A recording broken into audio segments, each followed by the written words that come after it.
alors Adama Fall lan moo tax Médina bi Bamba Fall transhumé ñu pare ci tegal ko ca postu lan ministre conseil lan moo tax yow cundum Adama Fall ci waa APR yow laa dégg nga dénoncé ko. mais Moustapha. Adama bu mu wéet. bu mu wéet moom kese. bu mu wéet moom kese. bu mu wéet moom kese. damay ragal bii wéet di xaru lu waykat bi doon way. parce que imaginez Adama chaque plateau mi ngi dem di défendre Macky Sall. oui depuis 2012 un Bamba Fall depuis 2012 un Bamba Fall nekk ministre conseil moom lu mu doon. te Bamba Fall ëpp ko xam-xam dàq koo conseiller. Adama luñ ko jox. allez-y Adama. moytul wéet de. damay sant yàlla d'abord. sax mi ngi lay wax di nga dee nga ne ko da nga xaru. damay sant yàlla. aywa parce que aussi c'est un plaisir de partager avec lui le plateau. Sincèrement. C'est un grand monsieur. Non, c'est un très grand monsieur. Oui. Quand même. Je ne dirais pas qu'il est petit, même s'il a un très joli barbe. N'est-ce pas? Sama gars la maa ngi moom ay waay lañ. Parce que sincèrement je lui souhaite ça mais li ci neex mooy ci plateau bi ku nekk sa xalaat ngay joxe. am na ku ne ma nuyul ma mon ami Pape Mokhtar. waaw si ku nekk sa xalaat ngay joxe. du ngeen dajewaat ci plateau. Si on revient sur l'affaire de la Médina. oui. dafa am loo xamante ni. dañ koy wax ci. mooy li ngay wax. dafa am loo xamante ni éthique la. te su ñu demee ci politique. c'est vrai politique addition la. mais mënuñu dund li ñu dund ci biir campagne électorale. mi ngi waroon campagne ñu jël ay jeunes filles lacérées. xeex yi. mais bien sûr. mu jël yéen ak camp wu Bamba Fall. voilà les gens se sont donnés. am ay jeunes yu ñu emprisonnés.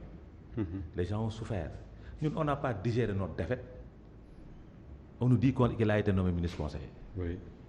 On nous dit que le président l'a nommé. Oui, on dit que le président Macky Sall l'a nommé. C'est pas on, c'est le président. C'est-à-dire, il nous dit. Et puis le gën a graaw. li gën a graaw ce jour-là. Oui. J'ai fait 2 plateaux fii laa mujjee. maa ngi fi jógee 1h30 du matin. jot vidéo bi. su ne nga xaru ko. wallaay xam nga li ma la wax léegi mu jëw. sama moytul wéet. sama waay la c'est-à-dire. dama jot vidéo bi. Bamba Fall taxaw ak sérénité ma xool. ñu ngi koy ziar Bamba Fall. ma xool taxawaay bi. ak bout de papier bi. wallaay ak sérénité. Je me suis senti insulté. Mais je crois que c'est Ramatoulaye qui m'a envoyé la vidéo. Qui me l'a envoyé? C'est-à-dire ki nga mën a non lii c'est pas. c'est-à-dire dafa am loo xamante ni keroog samay tànk damm na. samay tànk damm na fii. heureusement ba wéetoo kon. parce que heureusement ba wéetul moom. parce que boo wéetoon ci foo Walfadjri bi ci ngay wax. c'est pas ma personne. J'ai vu Fatou Wade. J'ai vu Fatou la fille bi ñuy lacéré. Oui. J'ai vu des jeunes de Benno qui ont été emprisonnés. J'ai vu des jeunes de Benno qui ont été blessés. Boy yi doon naan lacrymogène yi. Les familles yi nga xam ni dañ leen doon déranger ndax lacrymogène yi. J'ai vu tout ça réuni. Tu te dis tout ça pour ça. Tout ça pour ça. Mais c'est Macky Sall qui vous a trahi, hein? C'est pas Bamba Fall. Bamba Fall lu ngeen ko wax tooñ ko. Moustapha, moi j'ai pas peur de mes mots. Oui. Man. te xam naa ni l'invitation n'est pas fortuite. non.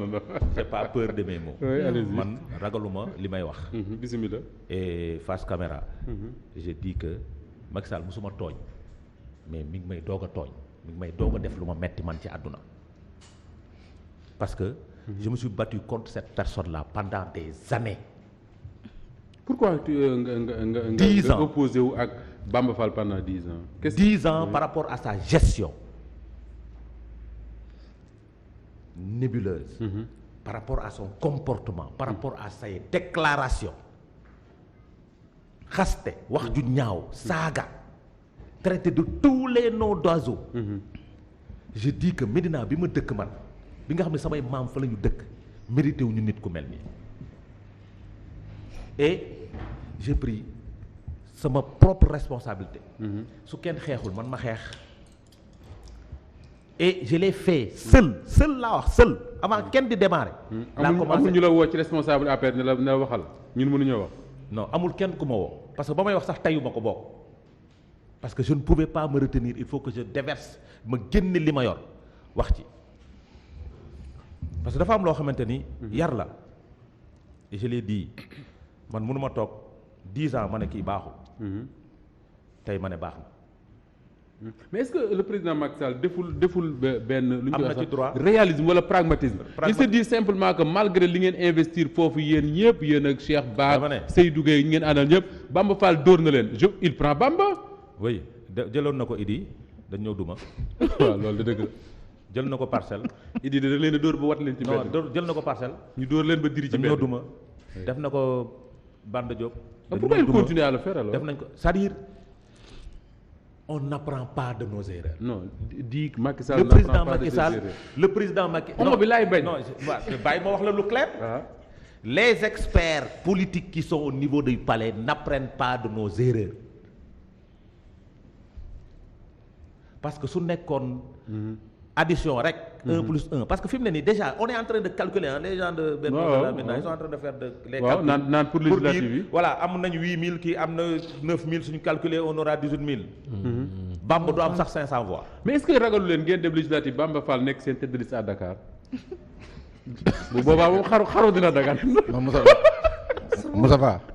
Non, il faut pas provoquer un suicide. Non, il faut pas provoquer un suicide. Je ne provoque pas du provoquer suicide. Xam nga dafa am loo xamante ni nit ñi xamuñu ko peut-être moom xam na ko. peut-être laa wax.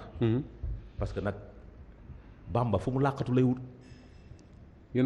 immunité parlementaire lay wut. waaw justement immunité parlementaire lay pour man. justement Bamba Fall Adama il est en liberté provisoire benn ñaareel ba mooy nee nañ yéen waa Médina yi parce que man dëkku Médina nee nañ il traîne beaucoup de trop de casserole. kii mun na ci wax peut-être. dugg na ci conseil bi il verra n'est-ce pas. immunité parlementaire lay wut. parce que xam na ni. avec le Yewwi c'est pas possible parce que du boobu ak Barthélémy Dias. fan la koy amee. ci yéen. mais attends fa la bëggee immunité parlementaire te wallaahi du ko faam. kon dañ leen di gagné Dakar. adduna du déggoo li ma la. parce que Bamba mooy nekk tête de liste bi. non suñ ko jiitalee non déglu non attends gis nga man am naa fulla ak fayda. li ma waxoon démb laay wax tey. mais Adama bala may dem ci Ousseynou Adama lan moo tax Seydou Gueye Cheikh Ba ak d'autres responsables de l'APR de Médina ñoom ñi nga xam ne li ngay wax nii ñoom gis nañ ko ñëpp gis nañ ce que Seydou Gueye ak Bamba Fall se sont dit ci weer yi ñu weesu yàggul dara ça comme j'ai l'habitude de dire ça date pas du siècle dernier ñun ñëpp ñu ko doon dégg pourquoi tey ñu ne mukk na yaaj na yasar mieux que ça c'est Seydou Gueye lui-même qui est un peu le maître de cérémonie pour présenter Bamba Fall. Seydou moom maître de cérémonie c'est un deal qui existait entre Bamba et Seydou parce que Seydou n'a jamais voulu que Cheikh Ba gagne. su Cheikh Ba gagné woon Seydou mort politique au niveau de la commune la. Mbadou il a travaillé comme non yooyu yëpp am nañ ci ay preuves ki information mais ce que je veux dire. pour éviter que les gens me traitent de mauvais perdant man li ma bëgg a wax daal mooy. muy Seydou muy keneen ak keneen. la coalition Benno Bokk Yaakaar a intérêt. au niveau national. de ne pas tomber dans le piège de Bamba Fall. D'accord alors parce que gëmul Macky Sall. war na Khalifa. war Bart war Bougane. ñëw ci Macky Sall dina war Macky Sall. Bamba Fall alors man naa comprendre état d'âme wala mais Moussa ko defal plaidoyer balaa ñuy dem. non je le ferai avant ñu dem. waaw nañ ko defal plaidoyer waxaale mën naa comprendre colère Adama. mën naa comprendre ses états d'âme et tout mais yéen waa Yewwi Askan Wi quand même yéen jotewu leen ak Bamba Fall dara. mun naa ci dugal. nii moom dañu am dëgg. dañu am dëgg ci yéen ci Bamba Fall. d'accord alors Bamba Fall yéen investir leen ko dem ngeen élection mu gagné leen comme ni mu gagné ñoom Adama. léegi lan moo leen gêné ci mu jugee ca fa mu nekkoon dem ci Benno Bokk Yaakaar dem ci Macky Sall ba mu jox ko poste ministre conseiller lu ci seen yoon. bon avant mooy ñëw foofu c'est-à-dire sama grand dafa laal sama fibre de médinois. parce que bon politique à part quoi. Benno Bokk Yaakaar la bokk man maa ngi bokk Pastef.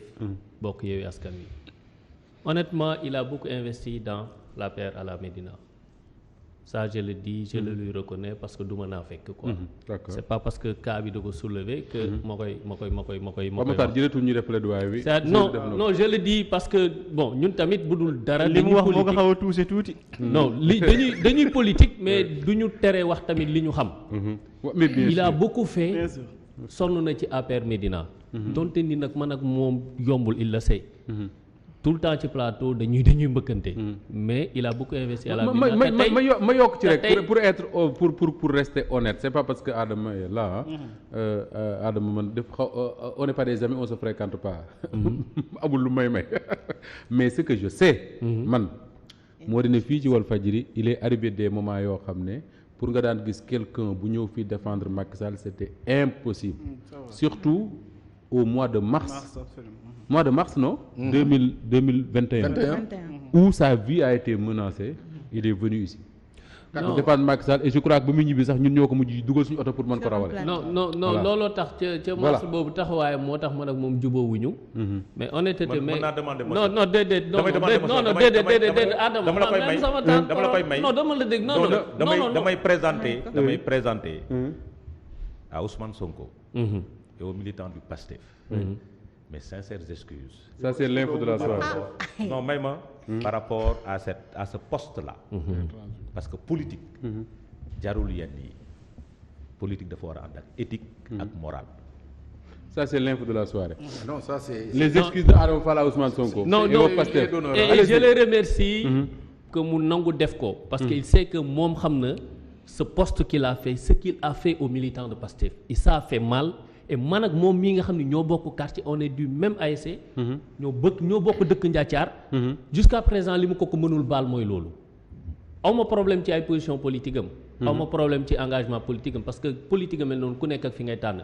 mais ce poste là. franchement dafa amul lu ma andi mais comme jéggalu na ko. man mi fi toog mën naa ne man jéggal naa la ko donc y a son problème et puis may saluer tamit sa taxawaay ci biir politique APR. am na lu bëri lu mu ci sonn lu ñu xam. D'accord. mais aujourd'hui quand je l'entends parler dama ko ñeewant. ñeewant ko parce que je vois que ni li mu boo amul courage bi man peut-être man ma waxal la ko. Macky Sall ne vous respecte pas en gros c'est ça le mot. Macky Sall faalewul ñi mu àndal wegu leen respecté wu leen te acte bii. amoon na ci Idi. Aïssata Tall Sall. beaucoup de choses hein. Moussa Sy napp naa jën bu mag autant de choses. te am na loo xam bëgg ko wax mais man dinaa ko wax. Macky Sall moo fi njëkk a condamné transhumance. fii la ko waxee woon ci Walfadjri. perspective 2012. mais transhumance affaire bàyyi ma la. oui moo ko wax. léegi nag même Macky Sall la yokku ci ne sa parti laa yor ku transhumé ñëw mënu mën a doo dugg mais boo duggee ca ginnaaw ngay nekk. loolu moom fii la ko waxee. léegi nag jël na Adama Fall mi nga xam ni ak ña mu àndaloon. di liggéey ci APR ca Médina ak liñ ci daj. jël leen ne leen booy toog leen nii di ma attaayaal Bamba kaay ma teg la ci kanam. mais pour revenir à ta question. oui lu leen gêné ci mbir mi. non ñun. yow membre conseil municipal bi nga. waaw j'ai été élu j'ai été tête de liste proportionnelle. donc je suis membre du conseil municipal. D'accord. Yewwi ñun d'ailleurs je rappelle un principe. Pastef bi coowal transhumance amee Aïssata Tall Sall en 2019. Idrissa Seck novembre 2020 bi. le président Sonko daf ci joxe benn orientation bu claire dafa ne politique lañ nekk parti politique lañ nekk. ñeneen ñi dañ nekk seen parti. bu leen commenter choix wu. nit ku décider dem topp orientation politique am loolu lu ñu respecté la. c'est-à-dire que nit ku ne magum jëm nga responsable nga et du ñu jox leçon kenn. yow yaay toog xëy na ba mu neex la nga ne fii laa bëgg jëm mais fii problème bi nekk mooy bu fekkee ni yow kese yaay dem. posewul problème mais li tax kaaw Bamba Fall xaw a doy waar. le maire Bamba Fall mooy lii mu wax li mu def nii gëm naa ni bu élection jotoon. bu ko waxoon avant les élections. du falu. il n'aura pas le suffrage des Médinois et c'est ça qui n'est pas normal parce que yow xam nga Sénégal dañuy utiliser ay termes yoo xamante ni finalement fa la ñuy bëgg a mooy pour justifier lu nekk. waaw boo nekkee maire boo àndul ak état doo liggéey c'est pas vrai. waxi dof la. y a un exemple qui est là Bara Gaye. le maire Bara Gaye que je salue au passage. li mu réaliser ci commune am man Ousseynou Ly gisaguma ko fi réaliser. même ses opposants disent qu'il a ci maire opposant même ci campagne bi fa la inauguré durant la campagne ci la tabax war a inaugurer poste de police am invité le ministre de l'intérieur. ak lu ko état bi xeex. jël un ministre tabaxal fa centre commercial à Makhtoum. lycée ouais ça moom je l'ai vu de mes propres ñu jël un ministre. jox ko kàttan jox ko doole ne ko demal nga xeex Bara Gaye et pourtant il a réalisé dans sa commune. qu'est-ce qui c'est-à-dire alibi wu ay damay rejoindre président pour ñu liggéey kon léegi dama bëgg a wax yow kon 8 ans yi nga def kon loo doon def liggéey yoo de bu fekkee il faut nga rejoindre président soog a liggéey kon yow 8 ans yi nga def biir Médina ñu jox la chaque année lu tolloog 2 milliards mais lan nga ci defal waa Médina man sama problème ce n'est pas Bamba Fall par contre je trouve qu'il est très irrespectueux envers ñi ko voteel parce que ki la voteel ci commune boobu dafa fekk candidat wu Benno Bokk Yaakaar muy Cheikh fekk fa candidat yu Yewwi Askan Wi fekk fa candidat wu Wallu fekk fa candidat wu Sénégal 2035 mu bàyyi leen yéen ñoom ñëpp ñoo voté la ne Bamba man yow laa bëgg Médina yow laa ko bëgg yow laa bëgg nga toogaat fi maire mu yëkkati kartam jox la ko il a rappelé les péripéties yi ñu demee campagne Médina violence bi ñu doon wax ci élection yëpp 90% Médina lañ ko doon tudd te li ma ci gën a métti encore li mu ko méttee noonu la ma méttee quand je vois des jeunes yoo xamante ni ñooy bokk ataaya ñooy bokk ASC ñooy bokk petit camp match koñ ak koñ ñoom ñoo koy footballandoo campagne électorale jot ku ci nekk di def sa morom noo xamante ni loolu yëpp ñu jël teg fële et que tranquille le gars dem yoot nank ne leen dañ ma betteeg mbégte honoré ma te loolu c'est irrespectueux mais nag dafay dellu ci loo xamante ni man dama koy wax de la même manière qu'on peut pointer la responsabilité des hommes politiques ci loolu mais ñii di tànn tamit dañu am importance di nga man élection parce que Adama mi ngi naan ñoom ils n'ont pas appris de leurs erreurs mais électeurs du Sénégal yi aussi parfois da nga naan du ñu jàng ci erreurs yi non fa laay ñëw c'est-à-dire ñun xam nga fii bon le politicien à bon dos dañu jël lépp rek xel homme politique yi ñoo fi andi coow ñoo fi mais il faut que population yi tamit ñu xam ni électeur bi li ko jox pouvoir joxu ko boppam ce qui fait la force de Bamba Fall ba mu tey jii Macky Sall gis ko war ko jëli Bamba Fall joxu ko boppam non c'est 9800 et quelques Médinois yu xëy suba teel dem ci urne daj lu ne jox ko ne ko jox ko importance boobu mais importance boobu noonu la jël tey détourné ko jox ko Macky Sall pour yóotu loo xamante ni man gëm naa ni intérêt personnel am la du intérêt waa Médina la preuve sous l'ère Macky Sall Médina ñaata ministre la am et les problèmes de la Médina demeurent te pour ces ministres étaient avec Macky Sall donc yow nan nga mën a justifier que ni da ngay dem ci Macky Sall pour liggéeyal waa Médina alors que nga battre ay ministres yoo xamante ni ñu ngi woon ci Macky Sall te ba ngay nekk yaa ngi woon maire et les problèmes de Médina ñu ngi foon dafa am nag message bu may lancé je pense que damay profité wax ko waa Médina dafa am loo xamante ni c'est pas l'acteur politique qui parle parce que ñiy voteel Bamba Fall am naa ci xarit am naa ci mbokk donc man mënuma leen blâmer et je les donne beaucoup de respect même c'est pas la personne de Bamba Fall mais ñi ko jox importance boobu mooy ñi dem voter te am naa ci ay mbokk je leur dis que ni dafa jot que am na loo xamante ni suñu page politique histoire politique à la Médina dañ ko war a tourner te li ko war a tourner mooy nañu seet bu élection jotee ñi nga xam ne dañ leen di wax programme ñi nga xam ne dañ leen di wax valeur ñi nga xam ne dañ leen di wax jikko bañ a jël lépp focaliser woo ci xaalis ak passion électorale boo xamante ni mooy ànd tey doomu Médina ku ci nekk di dóor sa morom te ñaan ñëpp mën nañ bokk kër wala bokk benn lal bu ñu fanaan. Absolument.